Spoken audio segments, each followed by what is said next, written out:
So audio is one of the most important parts of any production, and it took me a little while to really dial in my audio kit, but I finally have an audio kit that I've been using for a long time now, and I wanted to talk about what it is that I use specifically, just as I'm trying to educate other people so they can kind of, you can see what I use on a daily basis and know that this is going to give you great, consistent results.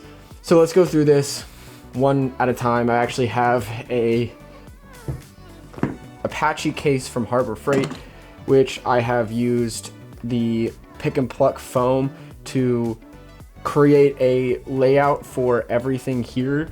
So everything has a place, everything's laid out exactly how I need it. The first thing that I want to talk about is the audio recorder. For the longest time, I was using this Zoom H6, and I do love this audio recorder. It's got the physical dials, so you can just turn the volume up and down. You can select which track you want. It's got 4 XLR ports, and actually this top part removes, and you can then swap it out with other parts, and you can get up to 2 more tracks if you swap in that one. And it's got normal SD, headphones, a line out on the bottom, and then you can actually power it through USB, so you don't even have to use batteries on this. And I've absolutely loved this thing, and it's been a staple in my filmmaking career, in my corporate video career, and I've absolutely loved this. But I have recently switched over to the Zoom F3. And the Zoom F3 I switched to because I can, well, first of all, you can see the footprint is way smaller than the Zoom H6. It has a USB-C port instead of the weird USB port. It's only got 2 XLR inputs, but I really don't need more than 2, so it works for me. But the reason is I can keep this attached to my rig at all times, and I can just run a line out straight from here to my camera. So I can actually get the audio that comes in from this straight into my camera. And then if I need it, it does record 32-bit float. So for some events that I've shot, for some corporate interviews, you'll set it and then they'll, maybe jump up in loudness, and you can recover that because of this. So this is definitely something that I have been using recently, and I love it. I actually just, as I said, keep it attached to my rig, which is super nice. So moving over to our shotgun microphone, it took me a little while to find a really good shotgun microphone, but I bought the Sennheiser MKE600, which is honestly one of the best microphones out there on the market. What's awesome is it runs off of battery, so you just unscrew this and you can use a AA battery in case your camera doesn't have phantom power, so you can run that off of AA battery. And honestly, this is the best sounding microphone for the price. It's about $330 new, I think, and I actually bought this used. It was open box, and I bought it used, saved some money, but phenomenal microphone. I have never tried the 416, but I do know that this sounds incredible.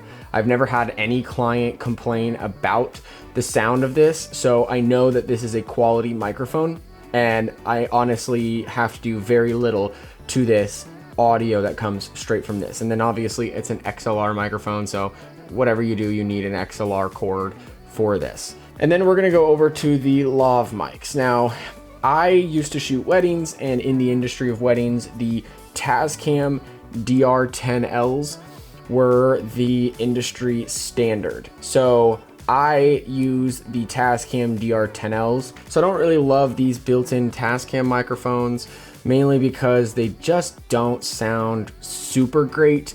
You have to do a lot of EQ work on them. I do like that they're locking, but they just feel a little and sound a little cheap. They're fine for, every so often, or sometimes as a backup, but I'm starting to get into more narrative work and to more like short films. And so I want really high quality microphones that I can use that actually capture good sound, so I can use what is on the talent.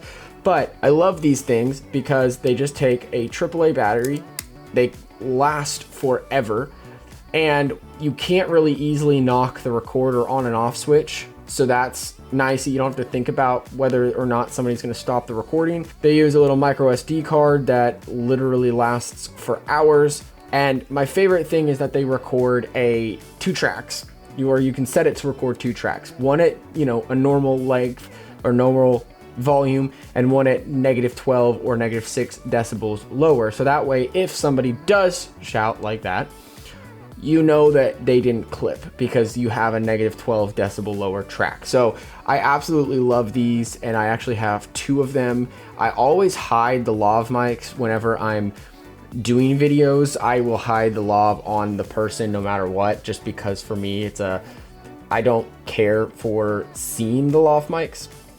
I don't want to see the lav mics. I want them to be hidden. So I use these Tascam DR10Ls, and I absolutely love them. And I actually have 2 of them, and you can see here in this case, I have a nice little slot for them, and I have a nice little slot for the microphones. So absolutely love these. Now, headphones are usually pretty cheap, but if you want quality ones, they can be a bit pricey. I think the standard in the industry are those Sony headphones that you put over ear, but I just didn't want those. I wanted something a little bit better, or even just a little bit, I guess, not stylish, but a little different. So I ended up with these, wow, that light changed. I ended up with these Audio-Technica, what are they? ATH M50X headphones. I absolutely love these things. They are kind of cool with the fact that they're white, so they're a little different, but they sound phenomenal. They are a little dirty, so don't mind that, but they sound phenomenal. They have this weird, the only one thing I don't love about them is they have this weird little proprietary headphone jack thing that's specific for the Audio-Technicas, and it like goes in and locks, which is just annoying because if you want to use anything else, you can't really. So that is just something to be aware of if you buy these, that is a little annoying, but they're phenomenal. They sound great. I use these to mix when I'm on my laptop. They're just, I think they're about 150 bucks, but they're really quality. So the next thing we're going to be talking about is Lav Mic hiding supplies. So I have a bunch of different supplies that I use here, and I actually have a bag. I have a bag back here that I use for other stuff. There's like moleskin tape, more top stick, grooming tape, or wig tape, and just some other supplies.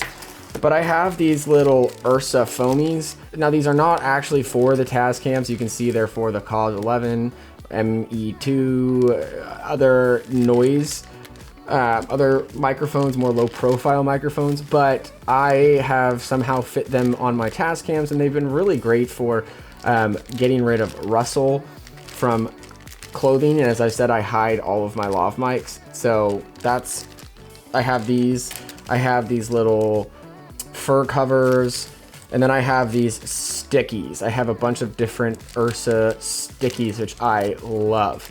These things are really nice. They work for about one time, then you have to replace them, but I have used these on like every shoot, and they work perfectly well, especially with the Ursa foamies. And what's awesome is I just keep them bundled up like that, and then they just stick right into my carrying case. And then I also have skin tape all the time with me. You never know when you're gonna need it. It's just very helpful to have. It's just a little 3M transport sticky tape. So that's just something to always keep in your bag or your kit. You never know when you're gonna need it. I actually gave some to a tattoo artist once that I did some filming with. So, and then I have this top stick, which is just like toupee tape. I've never actually had to use this, but it does come in handy because it's double-sided, so you can just stick it on wherever you need it, and it's just good to have some extra supplies. Then the last thing is cords. You need cords. I have 2 XLR cords. I need to get more just to have as backups, and I definitely want to get a longer one, but the first XLR cord that I have is just XLR to XLR. I think I got this from like Guitar Center. Not 100% sure, but I just got this normal XLR to XLR, which is what I use for I plug this side into the boom pole, and then I plug this side into the F3, just like this, and it locks in, pull out. So I absolutely love these little XLR cords. I need to get a couple more just on the off chance that one of these, you know, fails, but I have this XLR cord, which is my main, and then I have a, for when I use the Zoom H6, I have this little 1/4 inch to XLR adapter. And I use this when I'm plugging into like DJ sound booths or something of that nature if they don't have a normal XLR cord. So these are the 2 XLR cords that I normally have with me. And then I sometimes, if I'm doing live events, I sometimes need adapters for things, but generally these 2 cords get the job done. So I'm never really worried about what cords I have. So that is my audio kit. I have, as you see, I've created this little Apache case for it. I did that so that I just had everything laid out how I needed it, so that I could just throw this in there. That it's weather tight, it's protected, so I know the audio gear is going to be safe, and it's pretty easy just to put it back in the way that it goes. So this is what I use on every single corporate interview, on every single live event, on any kind of video that I'm doing that has audio. The last thing I want to talk about is the boom pole. It's the Array, don't really know how to say it, boom pole, and it's a built-in XLR boom pole.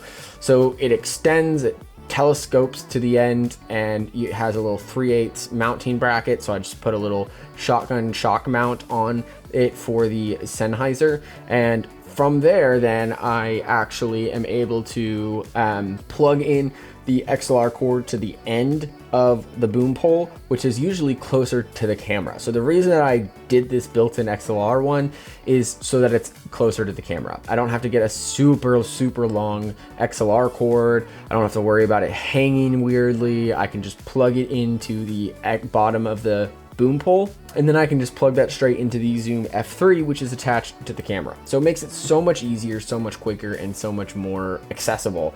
So that's my setup for audio. I wanted to talk about this because my channel is all about education, and it took me a little while to really dial in what kind of kit that I need. This is the kit that I work with. Thank you for watching today.